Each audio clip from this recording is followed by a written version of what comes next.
Bonjour! Alors vous venez de découvrir ce que c'est le nombre dérivé et maintenant vous devez essayer de l'appliquer, d'appliquer cette définition bizarre pour arriver à calculer un nombre dérivé. Alors regardons un petit peu en quoi ça consiste. Alors vous venez de découvrir que le nombre dérivé, ça correspond à la limite quand h tend vers 0 de f de a plus h moins f de a sur h. Ça nous donne, si on arrive à le trouver, f' de a. Alors essayons de voir comment on va faire dans les exemples pour essayer de calculer ce fameux nombre dérivé. Alors la méthode sera toujours la même. D'abord, on calcule f de a plus h et f de a. Alors, dans chaque situation, a, ça sera un nombre qui est donné, 3, moins 5, 18, etc. Ensuite, on simplifie le quotient f de a plus h moins f de a sur h. Et ensuite, pour terminer, on va essayer de faire tendre h vers 0, le rendre aussi petit que l'on peut, et voir si ça donne quelque chose. Et si oui, on aura notre fameuse valeur pour le nombre dérivé. Alors c'est parti. Regardons l'exemple de la fonction f, définie par f de x égale x carré plus 2x moins 3. Et on veut déterminer f' de 2. Alors dans ma question, je triche un petit peu, parce que ça voudra dire qu'on va réussir à trouver un nombre dérivé. Donc ça va marcher. Parfois, on peut vous dire étudier la dérivabilité de f en 2, et là on ne vous dit pas si ça va marcher ou pas.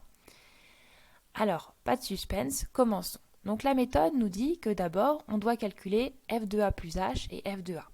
Ici, le fameux petit a, c'est notre 2, puisqu'on regarde la dérivée en 2. Donc on va devoir calculer f de 2 plus h. Donc f de 2 plus h, c'est l'image de 2 plus h par la fonction f. Donc dans l'expression de f, on peut remplacer les x par 2 plus h et calculer. On fait super attention aux parenthèses qui sont obligatoires. Donc ça nous donne 2 plus h au carré plus 2 facteur de 2 plus h moins 3. On développe, je vous encourage à mettre pause et essayer de le faire par vous-même avant que je le fasse avant vous. Donc avec l'identité remarquable, on obtient 4 plus 4h plus h carré plus 4 plus 2h moins 3. Puis on peut faire un petit peu de rangement et on obtient h carré plus 6h plus 5. Ensuite, dans l'étape 1, on a aussi besoin de f de a. Ici, a, c'est toujours 2, donc on va calculer f de 2. Là, vous avez deux options. Soit vous faites comme d'habitude, on remplace le x par 2 et on obtient 2 au carré plus 2 fois 2 moins 3 et vous allez trouver 5. Sinon, vous pouvez aussi vous dire, tiens, dans l'égalité précédente, f de 2, c'est comme quand h y vaut 0. Donc en fait, on peut calculer cette expression en remplaçant les h par 0. 0 au carré plus 6 fois 0 plus 5, c'est un calcul très simple, et on retrouve le fameux 5.